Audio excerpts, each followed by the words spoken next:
ഗുരുർബ്രഹ്മാ ഗുരുർവിഷ്ണുഃ ഗുരുർദേവോ മഹേശ്വരഃ ഗുരു സാക്ഷാത് പരം ബ്രഹ്മ തസ്മൈ ശ്രീ ഗുരവേ നമഃ. ഗുരുപാദങ്ങളിൽ പ്രണാമം, ആചാര്യപാദങ്ങളിൽ പ്രണാമം. ശ്രീനാരായണ ഗുരു യഥാർത്ഥത്തിൽ ഈശ്വരനോ മനുഷ്യനോ? കള്ള ചിരി ചിരിച്ചു കാണിച്ച് മയക്കിട്ടൊന്നും ഒരു കാര്യമില്ല. നിത്യതായി ഇതുപോലെ ചിരിച്ചു കാണിക്കോ? ഈ ഗുരു ഈശ്വരനാണോ മനുഷ്യനാണോ എന്ന് ചോദിച്ചപ്പോ ഞങ്ങളാ ചിരിച്ചു കാണിച്ചു. ഈശ്വരനോ മനുഷ്യനോ എന്ത് പറയുന്നു? ഈശ്വരനാണെന്നോ മനുഷ്യനാണെന്നോ? യഥാർത്ഥത്തിൽ ഇവരെല്ലാം മനുഷ്യന്മാരാട്ടോ. ഇനി ആരാണ്ട് ഒന്ന് രണ്ടു പേരൊക്കെ ഈശ്വരന്മാരുവാ.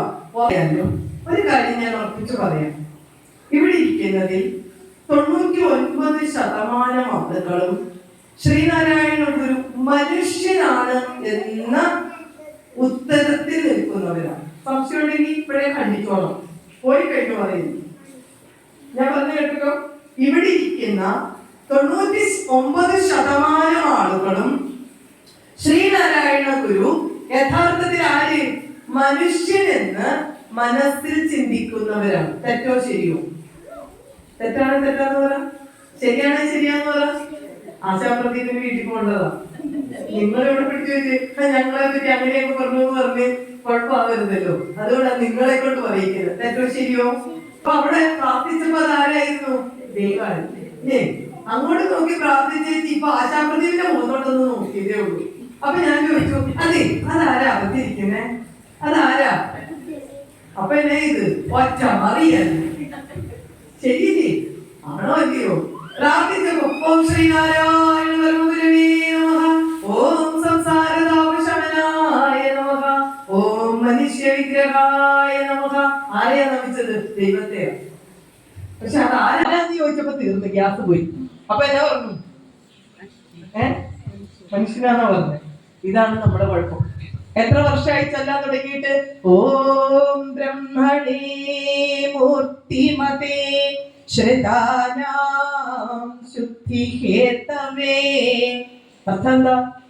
സാക്ഷാൽ പരബ്രഹ്മ സ്വരൂപനായിരിക്കുന്ന, മനുഷ്യാകാരം പൂണ്ടിരിക്കുന്ന ഗുരുവിനായിക്കൊണ്ട് ഈ അടിയന്റെ നമസ്കാരം, ഈ അടിയന്റെ വന്ദനം. മനുഷ്യനാണെന്നല്ല പറഞ്ഞത്. ശ്രീനാരായണ ഗുരു മനുഷ്യനല്ല.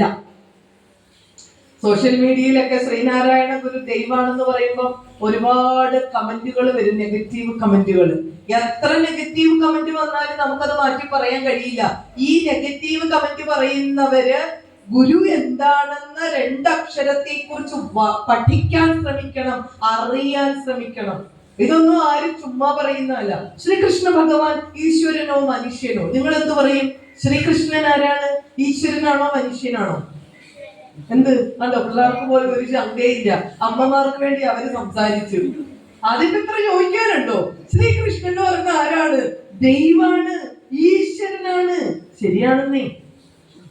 എന്നാ വ്യത്യാസം? നാരായണ ഗുരുവും ശ്രീകൃഷ്ണ ഭഗവാനും തമ്മിൽ നിങ്ങൾ കാണുന്ന എന്തു വ്യത്യാസമാണ്? ശ്രീകൃഷ്ണ ഭഗവാൻ ശരി, ഓക്കെ, ദൈവാണ്. ശ്രീനാരായണ ഗുരു മനുഷ്യനാണ് എന്ന് പറയും. എന്താണ് വ്യത്യാസം? എന്താണ് വ്യത്യാസം?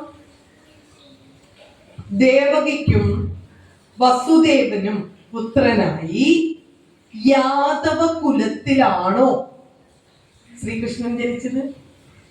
ആണോ? അറിയില്ലേ? അതെ. അപ്പം അതും ഒരു അച്ഛനും അമ്മയ്ക്കും ഏത്? യാദവ കുലം സമം ഈഴവ കുലം തുല്യ. ശരിയില്ലേ? അറിയാവുന്നവർക്കറിയാം, രണ്ടും തുല്യ. ഏത്? ഓരോ ജാതി എടുത്തു നോക്കും. ജാതി ഇല്ല, അതൊക്കെ വേറെ. പക്ഷെ എന്നാലും മനുഷ്യരാൽ ഇങ്ങനെ യാദവെന്നും ഈഴവെന്നും ഒക്കെ പറയുമ്പോ എന്താണ്? സെയിമാ. ഇവിടുത്തെ ഈഴവൻ എന്ന് പറയുന്ന അവിടുത്തെ സെയിമാ. ഓരോ വ്യത്യാസമില്ല, കൂടുതലും ഇല്ല, കുറവുമില്ല. മനസ്സിലായോ? അപ്പോ ഇത് നിങ്ങൾ കാണുന്ന വ്യത്യാസം എന്താണ്? ഞാൻ നോക്കിയിട്ട് അതിനകത്ത് ഒരൊറ്റ കാര്യമുള്ളൂ. അത് 5000 വർഷം മുമ്പ് നടന്നു. ഏത്? യാദവ കുലത്തില് ദേവകിക്കും വസുദേവനും പുത്രനായി ആര് ജനിച്ചു? നാരായണൻ അല്ലേ തിരുവവതാരം ചെയ്തു. മഹാവിഷ്ണു അല്ലേ കൃഷ്ണനായി എന്ത് ചെയ്തു? അവതരിച്ചു. ഇനി ചെമ്പഴന്തിയിലും മാടനാശാന്റെയും കുട്ടിയമ്മയുടെയും പുത്രനായി വയൽവാരം വീട്ടിൽ ആ ഗുരു ജനിച്ചു. ഒരു വ്യത്യാസവും ഇല്ല. ഇതെല്ലാം ഒന്നാ. ഈ തിരിച്ചറിവ് എന്ന് SNDP-ക്കാർക്ക് ഉണ്ടാവും? മഞ്ഞക്കൊടി പിടിക്കുന്നവർക്ക്, മരുത്വാമല 4 കാലേ കയറുന്നവർക്ക്, വർഷാവർഷം ശിവഗിരിയിൽ പദയാത്രയായി വരെ പോകുന്ന ആളുകൾക്ക് സത്യം പറഞ്ഞാൽ ഈ പോകുന്നത് ആരെ കാണാനാണെന്ന് അറിയില്ല. അറിയാമോ? അറിയാവുന്നവരുണ്ട്, ഇല്ലാത്തവർ കൂടുതൽ. ശരിയല്ലേ? എത്ര നമ്മളിവിടെ വന്നിരുന്ന് പ്രാർത്ഥിക്കും, ഭഗവാനെ കാത്തു രക്ഷിക്കണേ, ദൈവമേ കാത്തുകൊള്ളു കൈവിടാതിങ്ങു ഞങ്ങളെ, അല്ലേ എന്ന് പ്രാർത്ഥിക്കും. ദൈവമേ കാത്തുകൊള്ളു അങ്ങ് കൈവിടാതിങ്ങു ഞങ്ങളെ എന്ന് ആ തിരുമുഖത്തോട് നോക്കി പ്രാർത്ഥിക്കുമ്പോ നമ്മുടെ ഉള്ളിൽ അത് ആരായിട്ടായിരിക്കുന്നത്? മനുഷ്യനാ. പിന്നെ എങ്ങനെ നമ്മൾ രക്ഷപ്പെടും? അതുകൊണ്ട് ഏതൊരു ഈശ്വര രൂപത്തിന്റെ മുൻപിൽ പ്രാർത്ഥിക്കുമ്പോഴും അതെന്താണെന്ന് തിരിച്ചറിവുണ്ടാവണം. പഠിക്കാത്തതിന്റെ, അറിയാത്തതിന്റെ കുറവാണ്. ഇവിടെ ഏതൊരു വലിയ ചിത്രകാരനും ചിത്രം വരയ്ക്കുവാൻ ഒരു ക്യാൻവാസ് ആവശ്യമാണ്. ഇതുപോലെ രൂപമില്ലാത്ത ഒന്ന് ഈ ഭൂമിയിൽ അധർമ്മം പെരുകി വരുമ്പോ ആ അധർമ്മത്തെ വിപാടനം ചെയ്തുകൊണ്ട് ധർമ്മത്തെ സംരക്ഷിക്കുവാൻ, ധർമ്മ സംരക്ഷണാർത്ഥം ഓരോ രൂപം സ്വീകരിച്ച് ഭൂമിയിൽ അവതരിക്കും. ആര്? ബ്രഹ്മം. അങ്ങനെ അവതരിച്ച അവതാര മൂർത്തിയാണ് ആര്? നാരായണ ഗുരു. ഗുരു ഒരു അവതാരാണ്. എന്താ അവതാരം എന്ന് പറഞ്ഞാൽ? താഴേക്ക് ഇറങ്ങി വരും. രൂപമില്ലാത്ത ഒന്ന് ബ്രഹ്മം. ബ്രഹ്മമാണ് സർവ്വതുമായിരിക്കുന്നത്. ഞാനായിരിക്കുന്നത്, നിങ്ങളായിരിക്കുന്നത് ബ്രഹ്മം തന്നെയാ. ശിവരൂപത്തിലിരിക്കുന്നതും കൃഷ്ണരൂപത്തിലിരിക്കുന്നതും ക്രിസ്തു രൂപത്തിലിരിക്കുന്നതും ആ സത്ത തന്നെയാ, ഉണ്മ തന്നെയാ, ബ്രഹ്മം തന്നെയാ. മനസ്സിലാവുന്നുണ്ടോ? അപ്പൊ രൂപമില്ലാത്ത ഒന്ന് ഒരാകാരം കൊണ്ട് ഭൂമിയിലേക്ക് അവതരിക്കുന്നതിനെയാണ് എന്ത് പറയാ? അവതാരം എന്ന് പറയാം. വന്ന് ഭവിക്കുന്നതിനെയാണ് അവതാരം എന്ന് പറയാ. അങ്ങനെ ഉണ്ടായിട്ടുള്ള ഒരു അവതാരമാണ് ആര്? ഗുരു. ചെമ്പഴന്തിയില് മാടനാശാന്റെയും കുട്ടിയമ്മയുടെയും പുത്രനായി തിരുവവതാരം ചെയ്തപ്പോ അച്ഛനും അമ്മയും കൂടെ കൊച്ചിനൊരു പേരിട്ടായിരുന്നല്ലോ. എന്തു പേരായിട്ടത്? എന്തു പേരായിട്ടത്? പറ. എന്തു പേരായിട്ടത്? നാരായണൻ. ഏതൊക്കെ അക്കാര്യത്തില് ഉറപ്പായി. നാണു എന്നുള്ളത് ചെല്ലപ്പേരാണ്, വിളിപ്പേരാണ്. ഇനി നമുക്ക് അതിലേക്ക് നോക്കാം. വൈൽവാരം വീട്ടില്, ചെമ്പഴന്തി വൈൽവാരം വീട്ടില് മാടനാശാന്റെയും കുട്ടിയമ്മയുടെയും പുത്രനായി ജനിച്ച കുഞ്ഞ് ജനിച്ചപ്പോൾ തന്നെ ഒരു പ്രത്യേകത എന്താണ്? കരയാതെ വന്നു. അമ്മയുടെ ഉദരത്തിൽ നിന്ന് എങ്ങനെയാണ് വന്നത്? നമ്മളൊക്കെ എങ്ങനെയാ വന്നത്? നാക്ക് വീക്കി വെച്ചോണ്ട അല്ലേ? പക്ഷേ നാരായണൻ എങ്ങനെയാണ് വന്നത്? കരയാതെ വന്നു. ഈ പ്രപഞ്ചത്തില് എല്ലാ മനുഷ്യരും കരഞ്ഞുകൊണ്ടാ വന്നത്. അതിനെക്കുറിച്ച് വിവേകാനന്ദ സ്വാമികൾ പറയും, ഇത് കരയുവാനുള്ള ഇടമാണ്. പക്ഷേ സർവ ആളുകളുടെയും കണ്ണുനീരൊപ്പുവാൻ, സർവ ആളുകളുടെയും ദുഃഖങ്ങളെ ഇല്ലാതാക്കുവാൻ തിരുവവതാരം ചെയ്ത നാരായണനാകട്ടെ തന്റെ സ്വരൂപം എന്താണോ ആ ഒരു തലത്തെ അർത്ഥവത്താക്കിക്കൊണ്ട് തന്നെയാണ് ഈ ഭൂമിയിലേക്ക് പിറന്നു വീണത്. കരയാതെ ജനിച്ചു.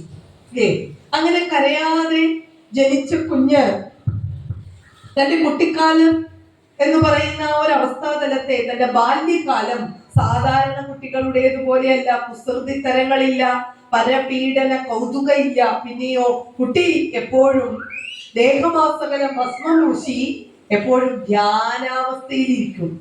എങ്ങനെ ഇരിക്കാനാ ഇഷ്ടം? തനിച്ചിരിക്കാൻ ഇഷ്ടം. തനിച്ച് ഈശ്വര ചിന്തയോട് കൂടി ജീവിക്കുവാൻ ഇഷ്ടപ്പെടുന്ന കുട്ടി എപ്പോഴും ധ്യാനിച്ചു കൊണ്ടിരിക്കും. ദേഹമാസകലം ഭസ്മം പൂശി നടക്കും. അപ്പൊ ചിലരൊക്കെ കളിയാക്കി, ചിലരൊക്കെ കാര്യത്തിൽ പറഞ്ഞു, അയ്യോ അത് മറ്റു പിള്ളേരെ പോലെയൊന്നും അല്ല കേട്ടോ, ആ കുട്ടിക്ക് എന്തോ ഒരു പ്രത്യേകതയുണ്ട്, എന്തോ ഒരു മഹത്വമുണ്ട്. ഇങ്ങനെ കുറച്ചുപേർ കളിയായും ചിലർ കാര്യത്തിലും കുട്ടിയെ ഒന്ന് വിളിച്ചു തുടങ്ങി നാണുഭക്തൻ. എന്താ വിളിച്ചത്? നാണുഭക്തൻ. എന്താ നാണുഭക്തൻ എന്ന് വിളിച്ചത്? ദേഹാസകലം ഭസ്മം പൂശി നടക്കുകയും എപ്പോഴും എന്താണ് ജപിച്ചും ധ്യാനിച്ചും ഒക്കെ ഇരിക്കുന്ന കുട്ടിയായതുകൊണ്ട് കുറച്ചുപേര് കളിയാക്കിയും കാര്യത്തിലും ഒക്കെ വിളിച്ചു നാണുഭക്തൻ.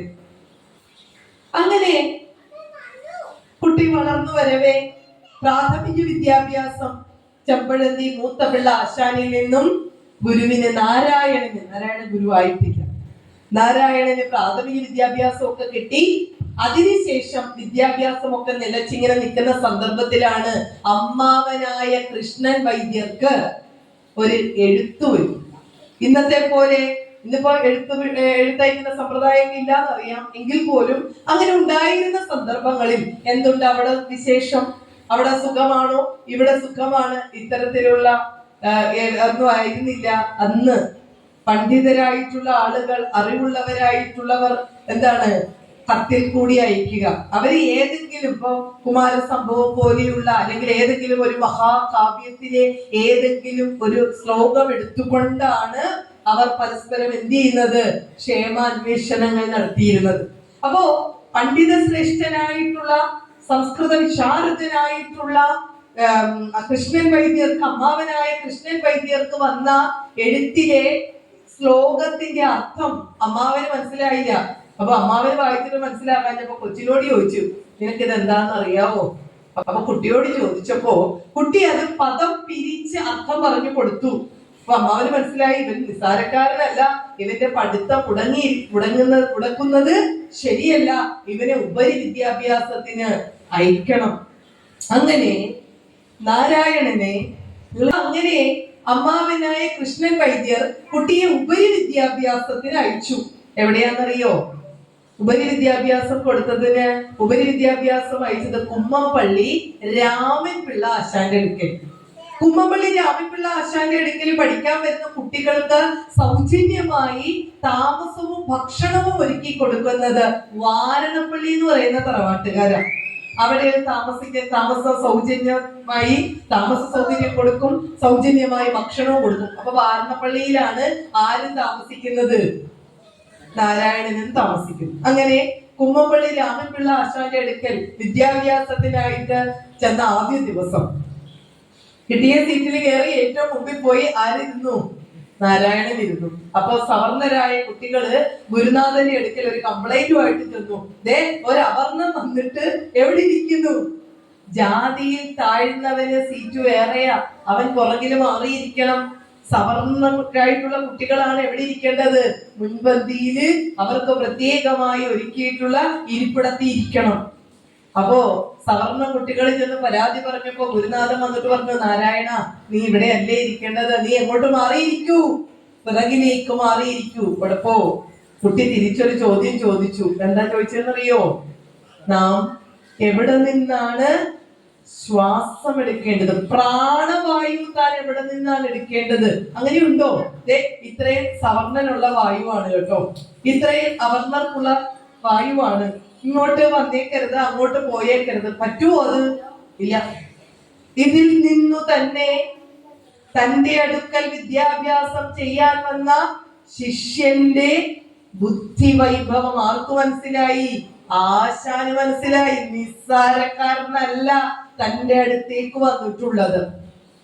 മാത്രല്ല അവിടെ ആശാനോട് കുട്ടി ഒരു കാര്യം കടന്നു പറഞ്ഞു. എന്നും ഏതെങ്കിലും ഒരു ശ്ലോകത്തിന്റെ ഏതെങ്കിലും ഒരു ഭാഗത്തിലെ ഏതെങ്കിലും ഒരു വിഷയത്തിന്റെ രണ്ട് ഭാഗങ്ങൾ, രണ്ട് ശ്ലോകങ്ങൾ പഠിപ്പിച്ചാൽ പോരാ. അപ്പൊ അന്ന് ഏതെങ്കിലും ഒരു പദ്യത്തിന്റെ 2 ശ്ലോകം പഠിപ്പിക്കും, അതാണ് ഒരു ദിവസം പഠിപ്പിക്കുക. ഇങ്ങനെ പഠിപ്പിച്ചാൽ നമുക്ക് നമ്മളുടെ കാര്യത്തിന് പോകാൻ സാധിക്കാതെയാകും എന്ന് കുട്ടി ആരോട് കടന്നു പറഞ്ഞു? ആശാനോട്. അപ്പൊ ആശാൻ പറഞ്ഞു, നീ ഒരു കാര്യം ചെയ്യ്, മറ്റു പിള്ളേരെയൊക്കെ പഠിപ്പിക്കുന്നത് നീ കേട്ടു പഠിച്ചുകൊള്ളൂ. അങ്ങനെ മറ്റു കുട്ടികളെ പഠിപ്പിക്കുന്നത് കേട്ടുപഠിച്ച്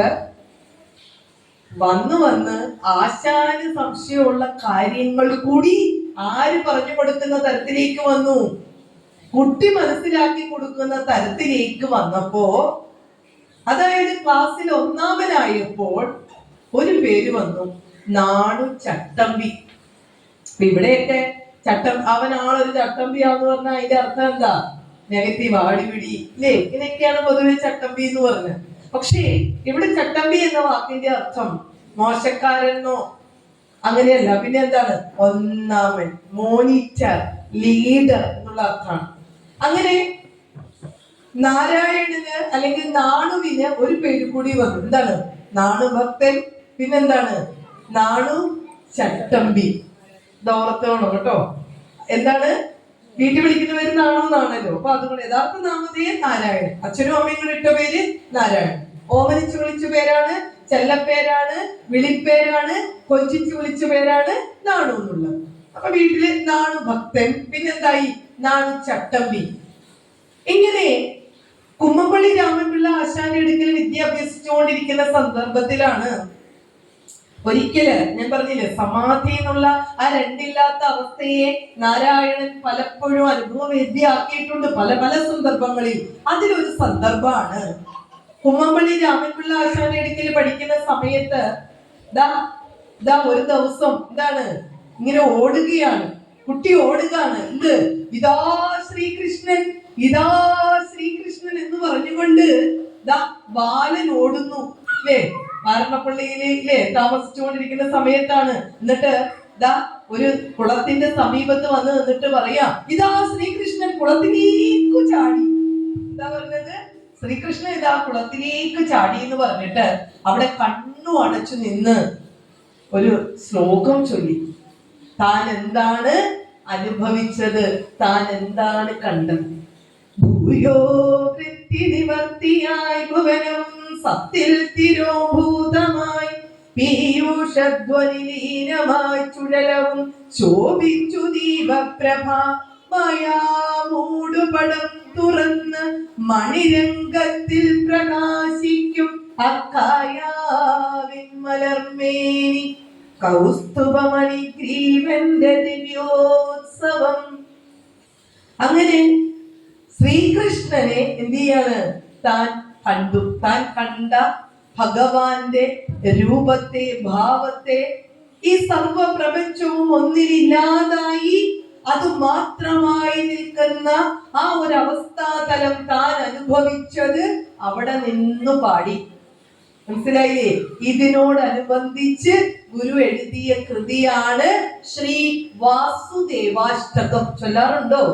ശ്രീ വാസുദേവ സരസീരുഹ പഞ്ചജന്യ കൗമോദഗീ ഭയ നിവാരണ ചക്രപാണി ശ്രീവത്സ വത്സ സകലാമയ മൂലനാശിൻ ശ്രീഭൂപദേ ഹര ഹരേ സകലാമയം മേ. അങ്ങനെ താൻ കണ്ടത് അതൊന്നുകൂടി വർണ്ണിച്ച് അത് അതിൻ്റെതായ ഭാവതലത്തെ ഉൾക്കൊണ്ടുകൊണ്ട് എഴുതുവാൻ ആശാൻ പറഞ്ഞതിൻ പ്രകാരം ആ ശ്രീകൃഷ്ണ ദർശനത്തെ ഒന്നുകൂടി വിസ്തൃതമാക്കി എനിക്കും നിങ്ങൾക്കും ആ ശ്രീകൃഷ്ണ ഭാവം, ആ വിഷ്ണു ഭാവം എന്താണ് എന്ന് ഒന്നുകൂടി വിസ്തരിച്ചു തന്നതാണ് ഏത്? ശ്രീ വാസുദേവാഷ്ടകം എന്ന് പറയുന്ന പദ്യം. അപ്പൊ അങ്ങനെ ആ സാമ്യാവസ്ഥയെ കുട്ടിയായിരിക്കുമ്പോഴും ആരനുഭവിച്ചിട്ടുണ്ട്? നാരായണന് അനുഭവവേദ്യയായിട്ടുണ്ട്. അപ്പൊ അങ്ങനെ കുമ്മമ്പള്ളി രാമൻപിള്ള ആശാന്റെ അടുക്കൽ വിദ്യാഭ്യസിച്ചു വരുന്ന സന്ദർഭത്തിലാണ് ഒരു ദിവസം കുട്ടിക്ക് അതിസാരം ബാധിച്ചത്. വയോമുക്കടി ഉണ്ടാകും. അപ്പൊ ഇങ്ങനെ അസുഖം ബാധിച്ചപ്പോ ലൊട്ടിലൊടുക്ക് മരുന്നുകളൊക്കെ അന്ന് കൊടുത്തിട്ടുണ്ടാവും. പക്ഷെ അതിലൊന്ന് ഏക്കാതെ വന്നപ്പോ ഇവിടെ നിന്നും ചെമ്പഴന്തിയിലേക്ക് വിവരം അറിയിച്ചു. എന്താണ്? കുട്ടിക്ക് ഇന്നതുപോലെ അതിസാരാണ്, അതുകൊണ്ട് നിങ്ങൾ എന്ത് ചെയ്യാ, നാട്ടിൽ കൊണ്ടുപോയി മരുന്നൊക്കെ കൊടുത്ത് മാറ്റുക എന്ന് പറഞ്ഞു. അപ്പൊ അങ്ങനെ ചെമ്പഴന്തിയിൽ നിന്ന് ആളുകൾ വന്നു. നാരായണനെ തിരിച്ച് ചെമ്പഴന്തിയിലേക്ക് കൊണ്ടുപോവാണ്. അപ്പൊ ഇവിടുത്തെ പഠിത്തം ഏതാണ്ടൊക്കെ എന്തായി, അതോടെ തീർന്നു, സ്റ്റോപ്പായി. അപ്പം കൂട്ടുകാരോടൊക്കെ നമ്മള് പോകുമ്പോ എന്താണ്, സ്കൂൾ വിട്ടു പോകുമ്പോ എന്ത് ചെയ്യും? യാത്ര പറയും. ഈ അനുഭവം ഉണ്ടല്ലേ? അതെ, എല്ലാരോടും നമുക്കിനി കാണാട്ടോ എന്നൊക്കെ പറഞ്ഞ് നമ്മൾ പോരും. പക്ഷേ ഇവിടെ നാരായണൻ തന്റെ സതീർത്ഥ്യരോട് കുമ്മമ്പള്ളി രാമൻപിള്ള ആശാന്റെ അടുക്കലെ ആ വിദ്യാഭ്യാസം കഴിഞ്ഞ് പൂർത്തിയായിട്ട് പോരുന്നതല്ല, ഇടയ്ക്ക് വെച്ച് ഇങ്ങനെ പോരുമ്പോ തന്റെ സതീർത്ഥ്യരോട്, സതീർത്ഥ്യർ എന്ന് പറഞ്ഞാൽ കൂട്ടുകാർ, കൂട്ടുകാരോട് പറയുന്നത്, നാം ഒരു മഹാസമുദ്രത്തിൽ മുങ്ങുവാൻ പോവുകയാണ്. അവിടെ നിന്ന് എന്തെങ്കിലും കിട്ടുകയാണെങ്കിൽ നിങ്ങൾക്കും തരാം. ഇത് പറഞ്ഞിട്ടാണ് എവിടെ നിന്ന് പോരുന്നത്? കുമ്മമ്പള്ളി രാമൻപിള്ള ആശാന്റെ അടുക്കലെ വിദ്യാഭ്യാസം ആ ഇടയ്ക്ക് വെച്ച് നിർത്തി യാത്ര പറയുന്ന സന്ദർഭങ്ങളിൽ ഇത് പറഞ്ഞിട്ടാണ് നാരായണൻ പോരുന്നത്. അങ്ങനെ ചെമ്പഴന്തിയിൽ വന്നു, അസുഖമൊക്കെ ഭേദായി. പിന്നെ കുറെ നാൾ കുടിപ്പള്ളിക്കുടങ്ങൾ കെട്ടി കുട്ടികൾക്ക് അറിവ് പകർന്നു കൊടുക്കുകയാണ്. മനസ്സിലായല്ലോ? കാവ്യ നാടകങ്ങളും വ്യാകരണങ്ങളും സംസ്കൃതവും ഒക്കെ പഠിപ്പിച്ച് കുറച്ചു നാള് ഉപാധ്യായനായി കഴിയുന്നു. അങ്ങനെ ഉപാധ്യായനായി കുട്ടികൾക്ക് അറിവ് പകർന്നു കൊടുക്കുന്ന തലത്തിൽ വന്നപ്പോ നാണുവിന്, നാരായണന് ഒരു പേര് കൂടി വന്നു. എന്ത്? നാണു ആശാൻ. അപ്പോ നാണു ഭക്തൻ അല്ലേ? നാണു ചട്ടമ്പി, പിന്നെ എന്താണ്? നാണു ആശാൻ. അങ്ങനെ കുട്ടികൾക്ക് അറിവ് പകർന്നു കൊടുക്കുമ്പോഴും അറിയാം, വളരെ കുട്ടിയായിരിക്കുമ്പോ തന്നെ എന്താണ്? തനിച്ചിരിക്കുവാൻ, ഈശ്വരനോട് ചേരുവാൻ, ഈശ്വരനെ അറിഞ്ഞതായി മാറുവാൻ അദമ്യമായ ആഗ്രഹമുള്ള ആള് അല്ലേ? അങ്ങനെയുള്ള ഒരു ഭാവമാണ് വളരെ കുട്ടിയായിരിക്കുമ്പോഴേ. ഇത് ഉപാധ്യായനായി കഴിയുമ്പോഴും നാരായണന് ഈശ്വരനെ കണ്ടെത്തണം എന്നുള്ള അദമ്യായ ആഗ്രഹം. അത് കരഞ്ഞു വിളിച്ചത് കൊണ്ടോ ഓടി നടന്നത് കൊണ്ടോ ഈശ്വരനെ കണ്ടെത്താൻ സാധിക്കില്ല. അതിന് എവിടെയെങ്കിലും ഒരിടത്ത് എന്ത് ചെയ്യണം? തപസ്സനുഷ്ഠിക്കണം. എവിടെയെങ്കിലും ജപിച്ച് ധ്യാനാവസ്ഥയിലെത്തി അതിന്റെ പരിപൂർണതയിൽ കൂടി മാത്രമേ താൻ അന്വേഷിക്കുന്ന ആ ഉണ്മയെ അനുഭവിക്കാൻ സാധിക്കുകയുള്ളൂ എന്ന തിരിച്ചറിവിൽ നാരായണൻ തപസ് ചെയ്യുവാൻ പറ്റിയ ഇടം അന്വേഷിച്ചു. എവിടെയാണ് ആദ്യം തപസ് ചെയ്തത്? ഗുരു ശ്രീനാരായണ ഗുരു ആദ്യം എവിടെയാണ് തപസ് ചെയ്തത്? അറിയാമോ? എവിടെയാ തപസ് ചെയ്തത്? ആദ്യം ഗുരു ആദ്യം തപസ് ചെയ്തത് മരുന്തുമലൈ എന്ന് തമിഴ് മക്കള് പറയും. അത് ഏതാണ്? മരുത്വാമല, ഔഷധങ്ങളുടെ കേദാരഭൂമി, ഔഷധ സസ്യങ്ങളുടെ നിറകുടമായിട്ടുള്ള മരുത്വാമലയാണ് നാരായണൻ തന്റെ തപസ്സിനായി, തന്റെ തപോഭൂമിയായി ആദ്യം തിരഞ്ഞെടുത്തത്. മരുത്വാമലയിലെ ഏത് ഗുഹ? പിള്ളത്തരം ഗുഹയിൽ. മരുത്വാമല എന്ന് പറയുന്നത് പുണ്യ ഭൂമിയാണ്. കാരണം ചരിത്രം പഠിക്കുമ്പോ, പുരാണം പഠിക്കുമ്പോ അതിൽ പ്രധാനമായി രാമായണം പോലെയുള്ള അതിവിശിഷ്ടമായിട്ടുള്ള ഗ്രന്ഥം വായിക്കുമ്പോ അവിടെ പ്രധാനമായും ഏത് പറയുന്നുണ്ട്? ഈ മരുത്വാമല പറയുന്നുണ്ട്. കാരണം രാവണ യുദ്ധത്തിൽ ലക്ഷ്മണകുമാരന്റെ ജീവന് നാശം സംഭവിക്കുമ്പോ അല്ലേ, ആ ജീവനെ തിരിച്ചു പിടിക്കുവാൻ, നാശം സംഭവിക്കാതിരിക്കാൻ ലക്ഷ്മണകുമാരന്റെ ജീവനു വേണ്ടി ഒരു ഔഷധം കൊണ്ടുവരണമെന്ന് അല്ലേ കൽപ്പിക്കുന്നുണ്ട്. ഏതാണ്? മൃതസഞ്ജീവനി. അപ്പൊ ആ മൃതസഞ്ജീവനി കൊണ്ടുവന്നിട്ട് ലക്ഷ്മണകുമാരന് ജീവൻ തിരിച്ചു കിട്ടുകയുള്ളൂ എന്ന തരത്തിൽ വന്നപ്പോൾ ശ്രീരാമചന്ദ്രദേവൻ തന്റെ ഭക്തോത്തമനായ വായുപുത്രനോട് പറഞ്ഞു, നീ എളുപ്പം പോയി മരുന്ന് കൊണ്ടുപോവാ. മരുന്ന് ഏതാ? മൃതസഞ്ജീവനി. അപ്പൊ വായുപുത്രനല്ലേ പെട്ടെന്ന് ഇവിടുന്ന് ഒന്നോ ചെന്നാൽ അവിടെ ചെന്ന് നിൽക്കും. അത്ര പെട്ടെന്ന് വായു വേഗത്തില് അത് കൊണ്ടുവരുവാനുള്ള അപാരമായ ശക്തിയുണ്ട് ഹനുമാന്, വായുപുത്രന്. പക്ഷേ വായുപുത്രന് ഒരു കുഴപ്പമുണ്ട്. എന്താണ്? ഇച്ചിരി മറവിയുണ്ട്. ആരെങ്കിലും ഓർപ്പിക്കണം ഇല്ലേ? നമുക്കറിയാം, രാമായണമൊക്കെ വായിക്കുന്നവർക്ക് അതൊക്കെ കൂടുതൽ അറിയാം. അപ്പൊ അങ്ങനെ ഇവിടെ രാമദേവൻ പറഞ്ഞു നീ പോയി മൃതസഞ്ജീവനി കൊണ്ടുവരൂ എന്ന് പറഞ്ഞു. അങ്ങനെ ഇവിടുന്ന് പെട്ടെന്ന് സ്ഥലത്തെത്തി. പക്ഷെ അവിടെ ചെന്നപ്പോ മരുന്നിന്റെ പേരങ്ങ് മറന്നുപോയി. മരുന്ന് ഏതാന്ന് അറിയില്ല.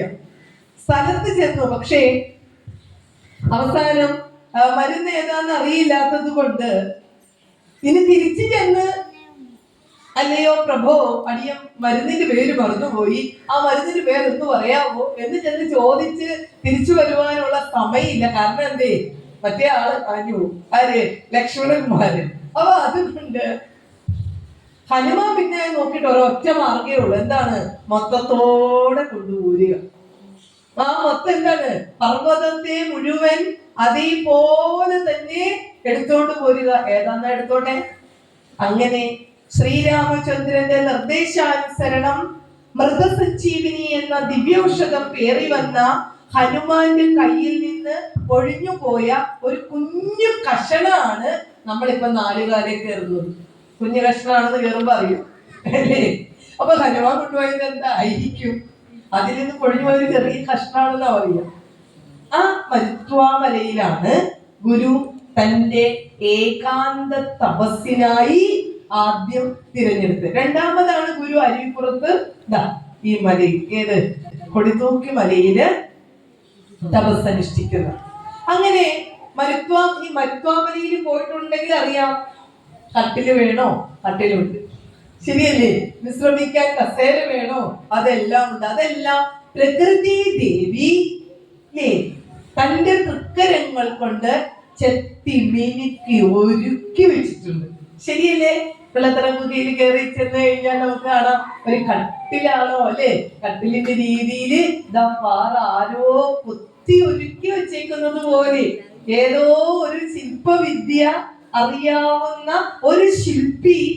ശരിക്കും അങ്ങനെയല്ലേ? നമ്മൾ എത്രയോ സമയമെടുത്തിട്ടാണ് നമ്മൾ ആ മരുത്വാമലയുടെ മുകൾ തട്ടിൽ എത്തുക. പക്ഷെ വേറെ എവിടെയെങ്കിലും അങ്ങനെ ഒരു കസേരയോ കട്ടിലോ നമുക്ക് കാണാൻ പറ്റുമോ? ഇല്ല. പ്രകൃതി മാതാവ് ഉത്തമ പുരുഷന് വേണ്ടി, ഇങ്ങനെ ഒരു അവതാര മൂർത്തിക്കു വേണ്ടി പ്രകൃതി മാതാവ് വേണ്ടതെല്ലാം മുന്നമേ ഒരുക്കി വെച്ച് കാത്തിരിക്കുകയായിരുന്നു. അങ്ങനെയുള്ള ആ പുണ്യഭൂമിയില് ഏതാണ്ട് 6-7 വർഷക്കാലം നാരായണൻ തപസ്സനുഷ്ഠിച്ചു. ഇന്നത്തെ പോലെയല്ല മരുത്വാമല, കൊടും കാടാണ് അല്ലേ? അതുപോലെയോ ക്രൂര ജന്തുക്കള്, മൃഗങ്ങള് നിരവധി ഉള്ള സ്ഥലം. അവിടെ 7 വർഷക്കാലം ഒരു മനുഷ്യൻ തപസ്സനുഷ്ഠിക്കുമോ? അതെന്താണെന്ന് അറിയണം. എന്തുകൊണ്ടാണ് ഗുരുവിന് അത് സാധിച്ചതെന്നറിയണം. അത് ഗുരുവായതുകൊണ്ടാ, അത് അവതാരായതുകൊണ്ടാ, ഈശ്വരനായതുകൊണ്ടാ, മനുഷ്യാകാരം കൊണ്ടിരിക്കുന്ന ബ്രഹ്മമായതുകൊണ്ടാ. ചിങ്ങച്ചതയം മുതൽ മഹാസമാധി വരെയുള്ള വളരെ ചുരുങ്ങിയ ദിവസങ്ങളിൽ പഞ്ചശുദ്ധി വ്രതത്തോടെ മത്സ്യമാംസാദികളെ ഉപേക്ഷിച്ചുകൊണ്ട് നിങ്ങൾ ജീവിക്കൂ എന്ന് പറഞ്ഞാൽ നമുക്ക് എന്തൊരു പാടാണ്. ഭയങ്കര ഗുരുഭക്തിയാണ്. അപ്പൊ ഇതാണ് നമ്മളുടെ ഗുരുഭക്തി. അപ്പൊ ഇനിയുള്ള വരും വർഷങ്ങളിലെങ്കിലും, കാരണം ഇന്ന് നമ്മൾ അനുഭവിക്കുന്ന സർവ്വസുഖങ്ങളും, ഇന്ന് നമ്മൾ അനുഭവിക്കുന്ന സർവ്വ സൗഭാഗ്യങ്ങളും ഈ ഗുരുവിന്റെ ഭിക്ഷയാണ്, ഈ ഗുരുവിന്റെ ദാനമാണ്, ഈ ഗുരുവിന്റെ വാത്സല്യമാണ്. ഇത് മക്കൾക്ക് പഠിപ്പിച്ചു കൊടുക്കണം. അതുകൊണ്ട് തന്നെ എനിക്ക് നിങ്ങൾക്ക് കൺകണ്ട ദൈവം പരമദൈവം ശ്രീനാരായണ ഗുരുവാണ്. മഹാദേവനോ ദേവിയോ സുബ്രഹ്മണ്യ ഭഗവാനോ വിനായകനോ അല്ല എന്ന് പറഞ്ഞാൽ അതിനെ പൂജിക്കേണ്ടത് ഞാൻ പറഞ്ഞിട്ടില്ല കേട്ടോ, വളച്ചൊടിക്കരുത്. മനസ്സിലായല്ലോ? ഗുരു അങ്ങനെ പഠിപ്പിച്ചിട്ടില്ല. കാരണം ഗുരു തന്നെ ദേവിയെ സ്തുതിച്ചുകൊണ്ട് നമുക്ക് പദ്യങ്ങൾ തന്നു. സുബ്രഹ്മണ്യനെ സ്തുതിച്ചുകൊണ്ടും വിനായകനെ സ്തുതിച്ചുകൊണ്ടും മഹാവിഷ്ണുവിനെ സ്തുതിച്ചുകൊണ്ടും മഹാദേവനെ സ്തുതിച്ചുകൊണ്ടും പ്രാർത്ഥനകൾ ചമച്ചു തന്നതാണ് ശ്രീനാരായണ ഗുരു. അങ്ങനെയുള്ള ഗുരു ഒരിക്കലും ഗുരു അങ്ങനെ പഠിപ്പിച്ചിട്ടില്ലാത്തടത്തോളം കാലം നമുക്കത് പറയാൻ അവകാശമില്ല. പിന്നെ എന്തുകൊണ്ട് നമ്മള് ഗുരുവിനെ പരമദൈവമായി കണ്ടുകൊണ്ട് പ്രാർത്ഥിക്കണം എന്ന് പറയുന്നത് എന്തുകൊണ്ടാണ് നമ്മൾ അങ്ങനെ ആ ഒരു തരത്തിലേക്ക് നമ്മള് മനസ്സുകൊണ്ട് വളരണം എന്ന് പറയുന്നത്? ഇന്ന് ഏത് രൂപത്തിൽ ഈശ്വരനെ പ്രാർത്ഥിക്കാനും ഭാഗ്യം തന്നത് ആരാണ്? ഗുരുവാണ്. 1888 അരുവിപ്പുറം ശിവലിംഗ പ്രതിഷ്ഠയിൽ കൂടി സാത്വിക രീതിയിൽ ഈശ്വരനെ പ്രാർത്ഥിക്കുവാൻ അവകാശം ഉണ്ടാക്കി തന്നു. ശരിയല്ലേ? ഇന്ന് നിങ്ങൾക്ക് ഇവിടെ മനോഹരമായ ഒരു ഗുരു മന്ദിരമുണ്ട്. നിത്യപൂജ ഉണ്ടാവില്ലായിരിക്കും അല്ലേ? ഉണ്ടോ? നിത്യമില്ല, വേണ്ട. എന്നാലും മാസത്തില് പ്രധാന ദിവസങ്ങളിൽ ചതയം പോലെയുള്ള അല്ലെ ഗുരുവിന്റെ പക്കപ്പിറന്നാളില്, അതുപോലെ 1-ാം തീയതി, അങ്ങനെ വിശേഷ ദിവസങ്ങളിലൊക്കെ ഇവിടെ തുറക്കുമായിരിക്കും. വേണ്ട, നമുക്കൊരു കുട്ടി ഉണ്ടായാൽ ആ കുട്ടിക്ക് ചോറ് കൊടുക്കാൻ നമ്മൾ എവിടെ പോകും? നമുക്കൊരു കുട്ടി ഉണ്ടായാൽ ആ കുട്ടിയെ എഴുത്തിനിരുത്താൻ നിങ്ങൾ എവിടെ കൊണ്ടുപോകും? സത്യസന്ധമായിട്ട് പറ. നമുക്കൊരു കുട്ടി ഉണ്ടായാൽ ചോറ് കൊടുക്കണേ, നമ്മുടെ മനസ്സിലേക്ക് ഓടി വരുന്ന പേരേതായിരിക്കും?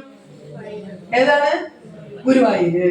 അങ്ങനെ സത്യസന്ധമായിട്ട് പറയും. തെറ്റിക്കോട്ടെ, ശരിയായിക്കൊള്ളട്ടെ, ന്യായമായിക്കൊള്ളട്ടെ, അന്യായമായിക്കൊള്ളട്ടെ, ഉള്ളത് നിഷ്കളങ്കമായി പറയുന്നതാണ് ഏറ്റവും ഉത്തമം. ഒരു കൊച്ചുണ്ടായ ചോറ് കൊടുക്കാൻ ഗുരുവായൂർ പോകും, എഴുത്തിനിരുത്താൻ എങ്ങോട്ട് പോകും?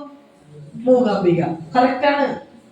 നമുക്കറിയോ, ശ്രീനാരായണ ഗുരുദേവ തൃപാദങ്ങൾ തന്റെ തൃക്കരങ്ങൾ കൊണ്ട് വിദ്യാസ്വരൂപിണിയെ, ജ്ഞാനസ്വരൂപിണിയെ, ശരത്കാലത്തുണ്ടായവളെ പ്രതിഷ്ഠിച്ചു അറിവുണ്ടാക്കുവാൻ. ശിവഗിരി ശാരദാ മഠത്തിലെ ശാരദാമ്മ, അറിവിന്റെ ദേവത. നമ്മളിപ്പോഴും എങ്ങോട്ട് പോകും? കാരണം ഇപ്പൊ നമ്മൾ ഏതാണ്ടൊക്കെ ആയി ഇല്ലേ? അതുപോലെ തന്നെ 1888 അരുവിപ്പുറം ശിവലിംഗ പ്രതിഷ്ഠയിൽ കൂടി വരിക്കപ്ലാവിന്റെ മൂടാരാധിച്ച കൂട്ടരാ ആര്?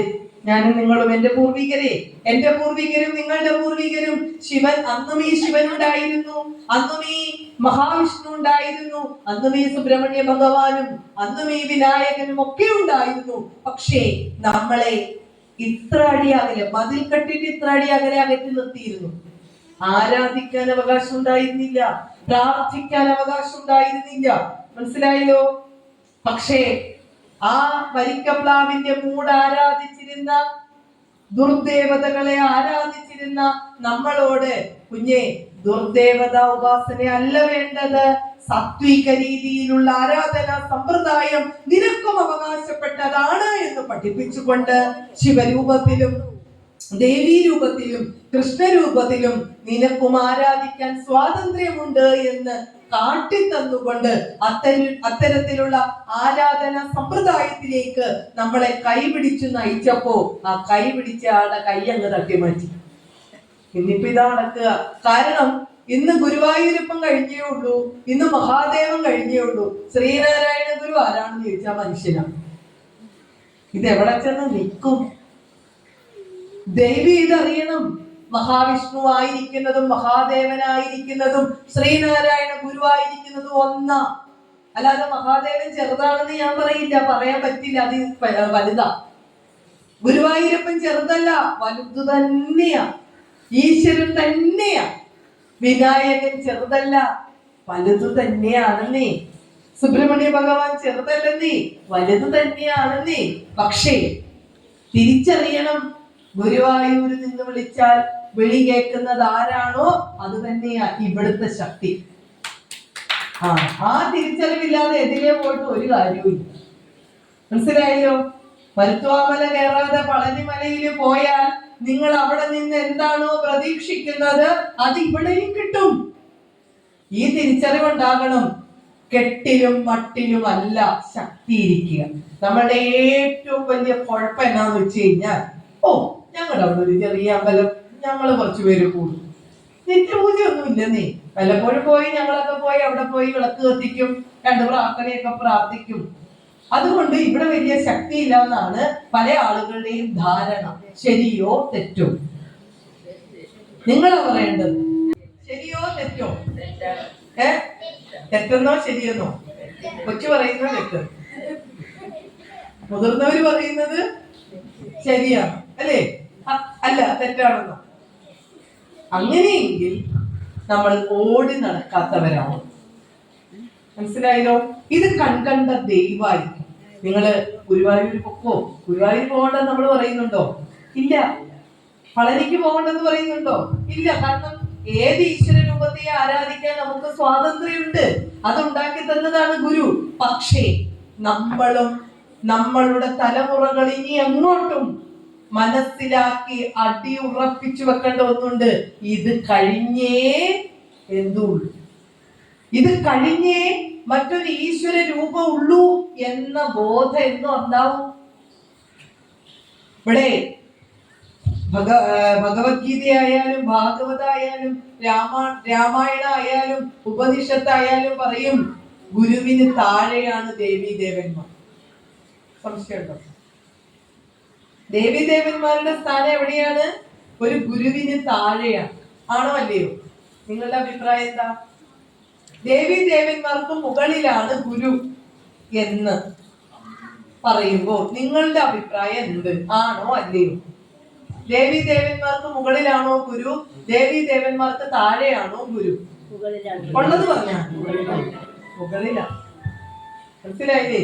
അതിന് നല്ല ഉദാഹരണം ഇനി നിങ്ങൾക്ക് സംശയം ഉണ്ടെങ്കിൽ ആ രാമായണം എടുത്ത് ലക്ഷ്മണോപദേശം എടുത്ത് ലക്ഷ്മണ ഗുഹ സംവാദം എടുത്തൊന്ന് വായിച്ചാൽ അവിടെ ലക്ഷ്മണകുമാരൻ ഗുഹനോട് പറഞ്ഞു കൊടുക്കും, അല്ലയോ ഗുഹ, ദേവീ ദേവന്മാർക്ക് നല്ല കാലവും ചീത്തക്കാലവും ഉണ്ട്, സങ്കടമൊക്കെ അവർക്കും ഉണ്ടേ, ബുദ്ധിമുട്ടും പ്രയാസവും ഒക്കെ.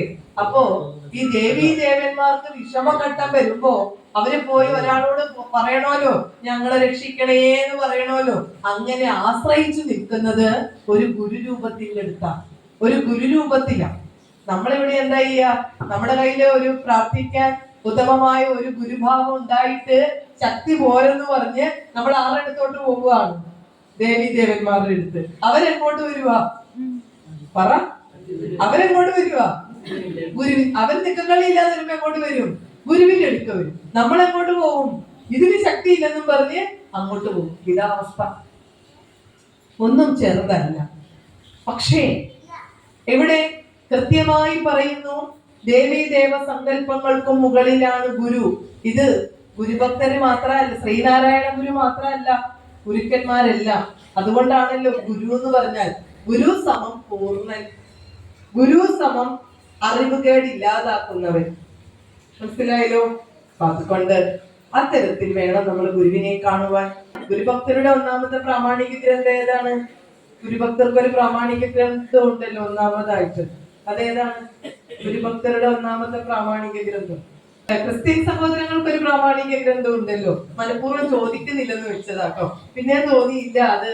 കാരണം ഈ പറഞ്ഞ പോലെ എല്ലാ കാര്യങ്ങൾക്കും നമുക്കൊരു അടിസ്ഥാനം ഉണ്ടാവും. ക്രിസ്ത്യൻ സഹോദരങ്ങൾക്ക് ഒരു പ്രാമാണിക ഗ്രന്ഥമുണ്ടല്ലോ. ഏതാണത്? ബൈബിളാണ്. മുസ്ലിം സഹോദരങ്ങൾക്ക് ഒരു പ്രാമാണിക ഗ്രന്ഥം ഉണ്ടല്ലോ, ഖുർആനാണ്. അതെല്ലാം ഓക്കെ. ഞങ്ങൾ ആരുടെ കാര്യം ചോദിച്ചാൽ കൃത്യമായിട്ട് വേണം. അതാ പിന്നെ സ്വന്തം കാര്യം കൂടി ചോദിച്ചേക്കാം. ഹിന്ദുക്കളുടെ ഹൈന്ദവരുടെയും പ്രാമാണിക ഗ്രന്ഥം അത് തുടങ്ങി. ഞങ്ങൾ എവിടെയും കൊണ്ട് ഉറപ്പിക്കും, എവിടെയും കൊണ്ട് ഉറപ്പിക്കും. രാമായണം മുതൽ ഞങ്ങൾ അങ്ങ് ആരംഭിക്കുകയാണ്. ലേലംവിളി ഒന്നാം തരം രണ്ടാം തരം ആരംഭിച്ചു. ആദ്യം എവിടെ എടുത്തു? ഇതാണോ ഈ പുസ്തകമാണോ? രാമായണം. രാമായണം. ഇരുട്ട് ഇല്ലാതാകണം, അജ്ഞാനം ഇല്ലാതാകണം, സർവവിധമായ അറിവുകേടും പോകണം. അതാണ് ഈ ഗ്രന്ഥം വായിക്കുന്നതിന്റെ ഗുണം. ഇതാണ് ഇത് വായിക്കുന്ന, ഇത് പഠിക്കുന്ന ഒരുവന്റെ സർവവിധമായിട്ടുള്ള അറിവുകേടും ഇല്ലാതായി ജ്ഞാനം പ്രകാശിക്കും, അറിവുള്ളവനാകും. അറിവുണ്ടായാൽ ദുഃഖങ്ങളില്ലാതാവും. ഞാനും നിങ്ങൾ കരയുന്നുണ്ട് എങ്കിൽ, ഞാനും നിങ്ങൾ വിഷമിക്കുന്നുണ്ട് എങ്കിൽ, ഞാനും നിങ്ങളും തളരുന്നുണ്ട് എങ്കിൽ, ശാരീരികവും മാനസികവുമായ തളർച്ച എനിക്കും നിങ്ങൾക്കും ഉണ്ട് എങ്കിൽ അതിന്റെ പ്രധാന കാരണം അറിവുകേടാ. എന്താണ്? അറിവില്ലാത്തതാ. അറിവുള്ളവൻ ഏതു പ്രതിസന്ധിയും എന്ത് ചെയ്യും? തരണം ചെയ്യും. അപ്പൊ എല്ലാ പ്രശ്നങ്ങളുടെയും കാരണം എന്താണ്? മൂലകാരണം, മൂലവിത്തായിരിക്കുന്നത് അറിവുകേടാണ്, അജ്ഞാനമാണ്. ആ അജ്ഞാനത്തെ ഇല്ലാതാക്കുന്നതാണ് രാമായണം. അപ്പൊ രാമായണം അല്ല. ഇനി വേറെ വല്ലതും എടുത്തോ, മുടിതട്ടി എടുത്തോ. രാമായണം അല്ല. ഞാൻ അതിലേക്ക് വെച്ച് നീട്ടുന്നില്ല. ഹിന്ദുക്കളുടെ പ്രാമാണിക ഗ്രന്ഥം രാമായണമോ ഭാഗവതമോ ഭഗവത്ഗീതയോ മഹാഭാരതമോ അല്ല, വേദങ്ങളാ. വേദങ്ങളും ഉപനിഷത്തുകളെന്ന് പറയണ്ട. കാരണം വേദം ഇൻബിൽറ്റ്. ഇപ്പൊ രാമായണവും കിഷ്കിന്ധാകാന്ഡവും ആരും പറയില്ല. പറയുമോ? രാമായണവും അയോധ്യാകാന്ഡവും ആരും പറയില്ല. രാമായണവും സുന്ദരകാന്ഡവും ആരും പറയില്ല. കാരണം എന്താ? രാമായണം എന്ന് പറഞ്ഞാൽ അതിനകത്ത് ബാലകാന്ഡവും ഉണ്ട്, സുന്ദരകാന്ഡവും ഉണ്ട്, കിഷ്കിന്ധാകാന്ഡവും ഉണ്ട്, അല്ലേ? യുദ്ധകാന്ഡവും. ഇതെല്ലാം കൂടെ ചേരുന്നതിനാണല്ലോ നമ്മള് എന്ന് പറയാ രാമായണം എന്ന് പറയാം. എന്ന് പറഞ്ഞത് പോലെ വേദം എന്ന് പറഞ്ഞാൽ ആ വേദത്തിന്റെ അവസാനം, വേദം എന്ന് പറയുന്ന ഗ്രന്ഥത്തിന്റെ അവസാന പോർഷനാണ്, അവസാന പാർട്ടാണ് ഉപനിഷത്തുകൾ. ബ്രാഹ്മണങ്ങൾ, സംഹിതകൾ, ആരണ്യകങ്ങൾ, ഉപനിഷത്തുക്കൾ.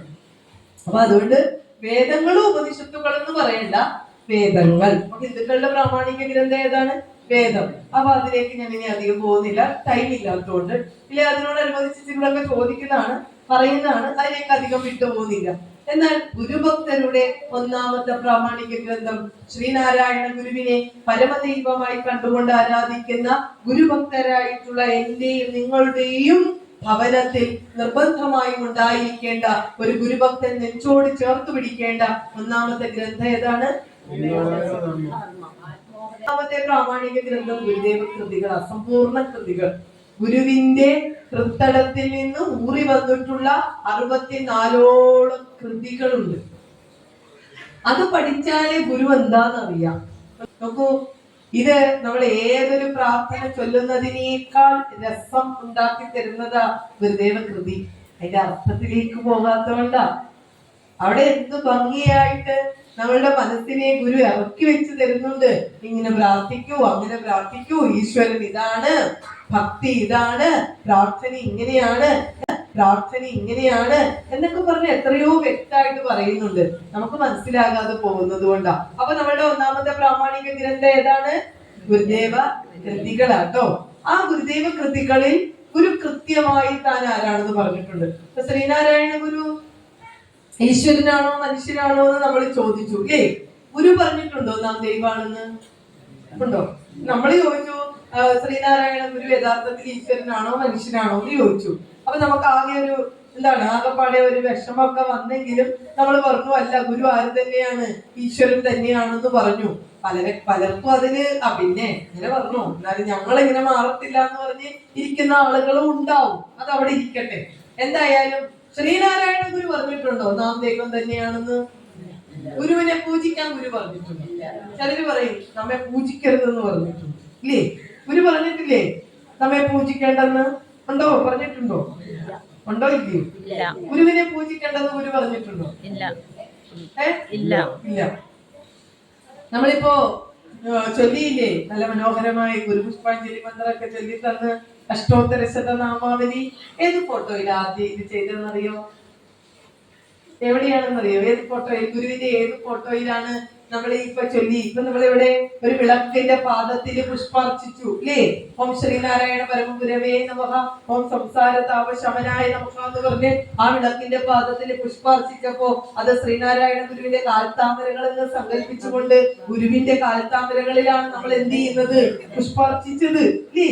അപ്പൊ അങ്ങനെ ഏത് ഫോട്ടോയുടെ മുമ്പിലാണ് ഈ ഗുരുപുഷ്പാഞ്ജലി മന്ത്രം ആദ്യം ചെയ്തത് അറിയാമോ? കേട്ടില്ല? ഒരു ഫോട്ടോയുടെ മുമ്പിലുമല്ല, ഒരു വിഗ്രഹത്തിന്റെ മുമ്പിലുമല്ല.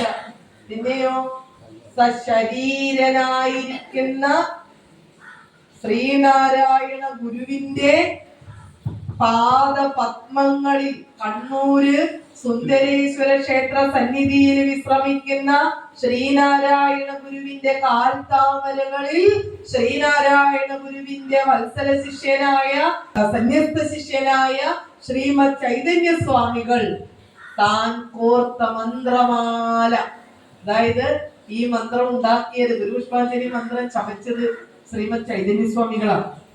അപ്പൊ ഈ ചൈതന്യ സ്വാമി താൻ കോർത്ത ഈ മന്ത്രമാല ആദ്യം ഉരുക്കഴിക്കുന്നത് ആരുടെ കാൽത്താമരയിൽ അർച്ചിച്ചുകൊണ്ടാ?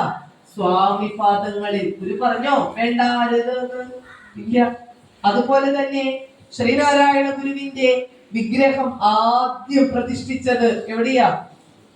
തലശ്ശേരി ജഗന്നാഥ ക്ഷേത്രത്തിൽ ഗുരുവിന്റെ വെങ്കല പ്രതിമ.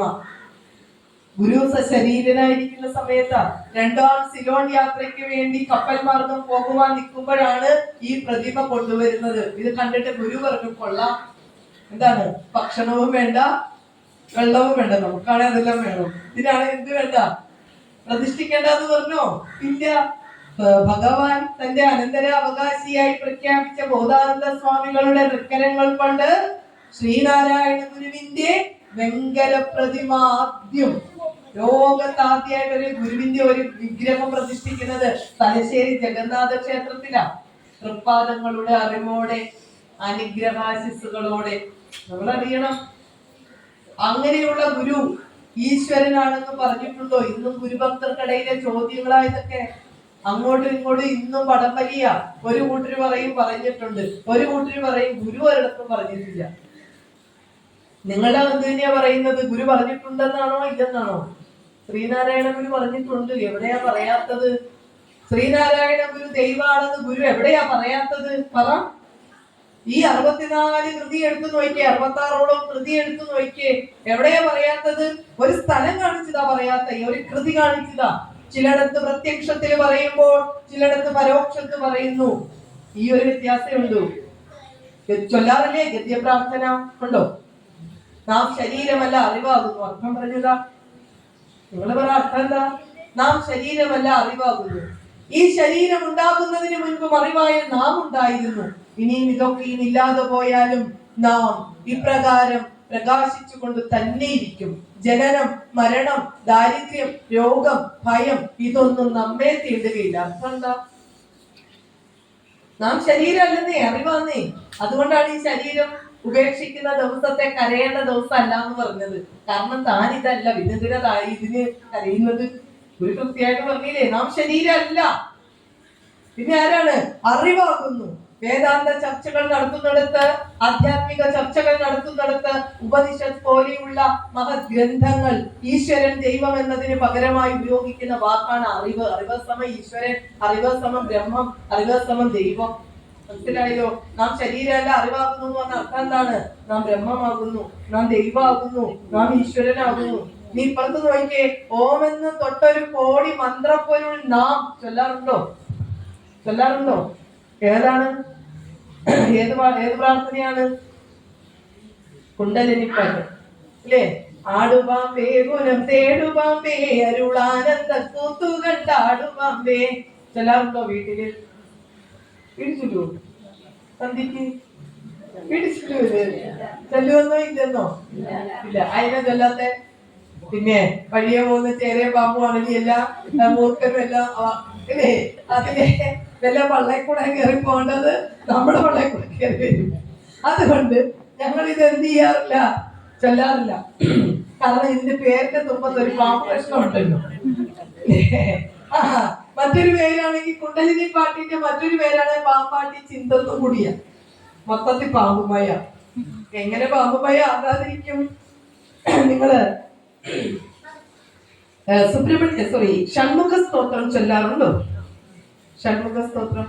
അർക്കബിംബമൊരാളുദിച്ചുയരുന്ന പോലെ വിളങ്ങിടും എന്ന് തുടങ്ങുന്ന ഷൺമുഖ സ്തോത്രത്തില് ഒരു ശ്ലോകം പറയും. കെട്ടു ചുറ്റൊടു മോക്ഷമാർഗമടച്ചു മേവിന കുണ്ടലി കെട്ടറുത്തു കിളർന്നു മണ്ഡലവും പിളർന്നു ഭവത്പദം തുഷ്ടിയോടു പിടിപ്പതിന്നരുളുന്നതെന്നു ഭവാഭിയിൽ പെട്ടുപോകരുതിന്നിയും ഭഗവാനെ ഷൺമുഖ പാകിമാം. ഈ പ്രാർത്ഥന എന്തിനാണ് ചൊല്ലുന്നതെന്ന് അവിടെ പറയുന്നുണ്ട്. ഭവാബ്ധിയിൽ പെട്ടുപോകാതിരിക്കാൻ ചൊല്ലേണ്ടതാണ്. ഇനിയും സങ്കടക്കടലിൽ മുക്കരുതേ, നിന്നോട് ചേർക്കണേ എന്ന യാചനയാണ് ആടുപാമ്പെ ചൊല്ലുമ്പോ കിട്ടുന്നത്. പക്ഷെ പാമ്പെന്ന അക്ഷരം വാക്ക് കണ്ടുകൊണ്ട് നമ്മള് ചൊല്ലരുത്. മരിച്ച വീട്ടിൽ ചെല്ലാൻ പറ്റത്തില്ല, സന്ധ്യക്ക് വിളക്ക് തെളിച്ചാൽ ചെല്ലാൻ പറ്റത്തില്ല, വീട്ടിൽ ചെല്ലത്തില്ല. കൊച്ചു ചൊല്ലുമ്പോ കൊച്ചു അത് മാറ്റും, അത് ഇല്ലല്ലോ വേറെ ചൊല്ലും. മനസ്സിലായില്ലേ? ഇത് പുറത്തെ ചേരയ്ക്കും പാമ്പിനും അല്ല മറ്റു പാമ്പിനും ഉള്ളതിനേക്കാൾ കൊടിയ വിഷമാണ്. ഇവിടെ മോക്ഷമാർഗത്തെ അടച്ച് കുണ്ടലിനി ശക്തി ഉറങ്ങി നട്ടലിന്റെ താഴെ 8 ചുറ്റായിട്ട് കിടക്കുക. 8 ചുറ്റോട് മോക്ഷമാർഗം അടച്ചു മേവിന കുണ്ടലിനി ശക്തിയെ ഉണർത്താനുള്ള ഉണർത്തുപാട്ട. ഇത് ഉണർന്നില്ലെങ്കിൽ ഭവാബ്ദിയിൽ നീ പെട്ടുപോകും. അതുകൊണ്ട് ഉണർത്തിക്കോ എന്ന് പറഞ്ഞ് ഉണർത്താൻ പറഞ്ഞ പാട്ട മാറ്റി വെക്കുക, ചൊല്ലത്തില്ല. കാരണം എന്നാ? പാമ്പ്. അപ്പൊ അതെപ്പോഴും ചെല്ലാം. മനസ്സിലായില്ലേ? ഉണർത്തുപാട്ട. ഭവാബ്ദിയിൽ പെട്ടുപോകരുത്. ഇനിയും ഈ ജീവൻ ഇനിയും കരയാൻ ഇടവരല്ലേ, ഈ ജീവൻ ഇനിയും തളർന്നു പോവല്ലേ, ഈ ജീവൻ ഇനിയും ഇരുട്ടിലേക്ക് പതിക്കരുതേ, രക്ഷിക്കണേ എന്നുള്ള യാചനയാണ് ഏത് എല്ലാ കൃതികളും അത് തന്നെയാ. മനസ്സിലായല്ലോ? ഇവിടെ ഈ പാമ്പെന്ന് പറഞ്ഞുകൊണ്ട് എടുത്ത് ഇത് അങ്ങനെയുള്ളതാണെന്ന് പറഞ്ഞതാ. അപ്പൊ ഇത് ചൊല്ലുന്നതിന് ഇന്നടന്നും വല്ലതും ഉണ്ടോ? സവർണൻ അല്ല അവർണൻ ഇങ്ങോട്ട് കയറരുത് എന്ന് പറഞ്ഞതുപോലെ കുണ്ടലിനി പാട്ട് ഇന്നയിടത്തെ ചൊല്ലാവൂ, ഇന്നയിടത്ത് ചൊല്ലാൻ പാടില്ല നിയമമുണ്ടോ? ഗുരുവിന്റെ കൃത്തടത്തിൽ നിന്ന് എത്ര പ്രാർത്ഥന നമുക്ക് കിട്ടിയിട്ടുണ്ടോ അത്രയും പ്രാർത്ഥനയും ഇന്നിടം ഒന്നില്ല. നിങ്ങൾക്ക് ചൊല്ലാൻ തോന്നുന്നു ചൊല്ലിക്കോണം. അത് ഇവിടെ ഇത് ചൊല്ലാൻ പാടില്ല, ഇവിടെ അത് ചൊല്ലാൻ പാടില്ല, അത് അവിടെയേ ചൊല്ലാൻ പാടുള്ളൂ, നിയമം ഇല്ല. പറഞ്ഞു കേട്ടല്ലോ. ഗുരുവിന്റെ ഹൃദയത്തിൽ നൂറി വന്ന ഗുരുദേവ കൃതികൾ ആ ഗ്രന്ഥത്തിൽ എത്ര എണ്ണം ഉണ്ടോ അത്രയും മരിച്ചു കിടക്കുന്നിടത്തും ചൊല്ലാം, കല്യാണ വീട്ടിലും ചൊല്ലാം, എവിടെയും എപ്പോഴും ചൊല്ലാം. അതിന് ഒരു ഇത് പാടില്ല അത് പാട് അങ്ങനെ ഇല്ല. മനസ്സിലായല്ലോ? ഏതും പാടാം. സംശയമുണ്ടോ? ഇല്ല. ഇത് നമ്മൾ ആദ്യം മനസ്സിലാക്കി. പിന്നെ അടുത്ത വീട്ടിലെ ബന്ധു വീട്ടിലൊരു മരണം ഉണ്ടായി, അവിടെ പോയി ഭക്ഷണം കഴിക്കുവോ, വെള്ളം കുടിക്കുവോ? മോൻ നിഷ്കളങ്കല്ലേ മോനെ, ഈ പരുവായില്ല, അതുകൊണ്ടാണ്. ഇപ്പൊ എന്താണെന്നറിയോ, ഇപ്പൊ ഈശ്വരനില്ല, അതുകൊണ്ടാ. ഞങ്ങളെയൊക്കെ പോലെ ആവുമ്പോ അതെ കളി മാറും. മരിച്ച വീട്ടിൽ പോയാൽ ഭക്ഷണം കഴിക്കുവോ? പുല വിടുന്നതിന് മുൻപ് കഴിക്കുവോ ഇല്ലയോ? കാരണം